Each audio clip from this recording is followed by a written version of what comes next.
Hey guys, welcome back to Globetrotter Gaming. Today we'll be moving on to part 26 of our gameplay of Suzerain. Let's get going. So in the last part we came up with the next budget there, and I didn't have a lot of the government budget up here to really make some of the changes I wanted there, but I increased education and military, and then just maintained the status quo in healthcare and law enforcement. I think both those things need an improvement there, but I also don't really have the budget for it, so if I go here, let's just see what it has for policies. So increased funding and then situations, happy military personnel. Yeah, I want to say, even though I don't really trust the general in charge of the military, it seems like, there is a real threat of the tension in the world and everything, and if we can't protect our country, then what's the point of it there? So I want to make sure the country's protected, and then I'm hoping down the road we can add on to those other ones. Let's see what we have here. So the economy. Consistent economy, so hey, that's something. And then welfare, increased education. Okay, so it seems like these are saying it's relatively positive. I'm not 100% sure what that means with it, but I mean, looks like things are at least, looking good there. Let's check the news here. Former President Seoul's open hospitality. Yeah, nothing. FC Gelsord claims the league title again. I don't really care about sports in this regard. United Quintana's Congress addresses State of the Union. Okay, yeah, this doesn't seem like it's doing much, so let's see, we still have the current proposal is that amendment there. Let's see, let's just go right back to Whole Sword and see what we have. Oh, the Workers' Rights Act, okay. So, let's see, you have to... So Section 1 of the bill sets the groundwork for fair compensation by establishing a minimum wage of 2.5 Sordish Ren per hour. This serves as a benchmark for fair and equitable pay. Section 2 addresses the issues of excessive labor, setting a max of 60 hours a week. Section 3 introduces the concept of double overtime pay. Section 4 focuses on workers' safety and humane work conditions. Section 5 extends these protections to migrant or undocumented workers.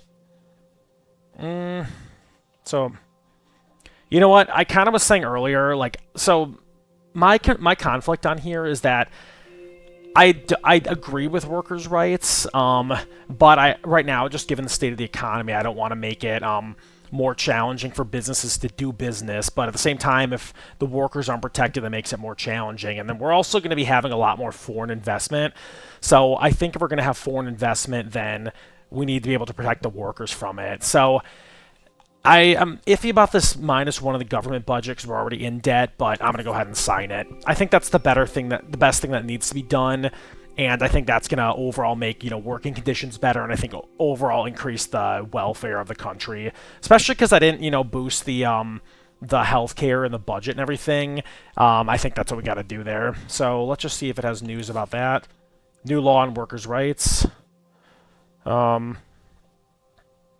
All right. Anywho, so I feel, this is one of those decisions I'm not really second-guessing that much. I think it was the right decision. Let's go back here. So budget allocation on law enforcement, an evening walk with Monica, and the regional investment decision. You know what? Let's go there. So Gus and Simon have prepared an extensive regional investment package to revitalize one of the top 3 economically fragile regions by boosting the municipality budgets, providing large sums of business grants, and giving cheap loans.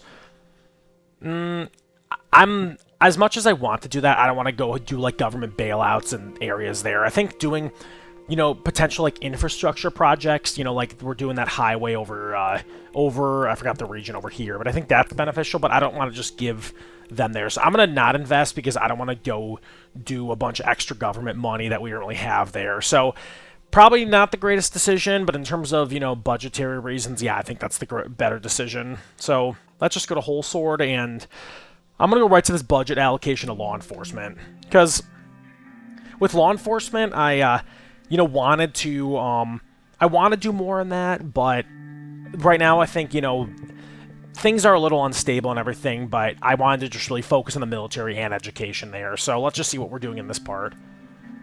So my next scheduled meeting was about the law enforcement budget with Nia and Lilius. Heard some knocks at the door. So Nia entered and took a seat. Lilius was absent. Good afternoon, Mr. President. Lilius will be late. Apparently there was an urgent matter at the Ministry of the Interior. What urgent matter? Very well. I'm going to say what urgent matter. She said something about supply distribution for the police forces. I returned my reports, and Nia smoothed back an errant strand of her hair. While we wait, why don't we have a little chat? This might come off as a little strange, but I am proud of you. Where's she going out with this? Despite everything, you are actually trying to reform the country.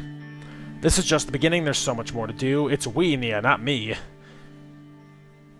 So I'm gonna say that there, you know, try to support the staff there. Words are just words, actions are what's important. I'm gonna say that there.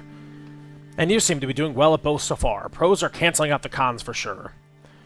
How are you really holding up, Anton? Being the president, I mean. It's the hardest thing I've ever done, but it's also the best thing I could have done. Nothing I can't handle. Feels like the whole weight of the country crushes me down every... I'm gonna say that there, because I think, you know, obviously it's not an easy job, but it's also, you know, important. I can imagine so much responsibility and so much power. I want to assist you in the country as best as I can. Unfortunately, my hands are tied with the current budget allocation. She barely finished when Lilius came in. Mr. President, Nia, I hope I'm not interrupting. No, we were just discussing a few things. I'm sorry for being late. There was an important matter at the Ministry. The security forces of Bergia are arbitrarily not cooperating with my department and created some minor annoyances. Unfortunately, due to my limited authority in the special zone of Bergia, I cannot control their operations.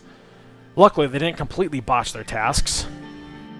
Good, do your best to keep the it's actually uncovered a large network of priests that are recruiting Bergians for the Blutish Freedom Front. Do your best to keep the miscommunication with the governor's forces to a minimum. We need to take the war against terror seriously. You were late, Mrs. Graff, but now that you're here, let's begin. I'm just gonna say that there, of course, because it kind of establishes, you know, like, you know, you're still in charge of this, you know, lack of better word, do your job. So, well then, let's go straight in. We will provide a brief update on the situation of law enforcement. Go ahead. Nia. The Ministry of Justice and the Supreme Court is working in close collaboration with the Ministry of the Interior to address the protests in the country. I must add that thanks to the hard work of our judiciary, the law enforcement forces assigned to my ministry are doing their job efficiently. I would call it the success of our forces on the ground, not due to the judicial branch. The current budget has dampened hopes of more funding in the force. Yet here we are, with mass protests happening in the country. We are standing exactly where we were before.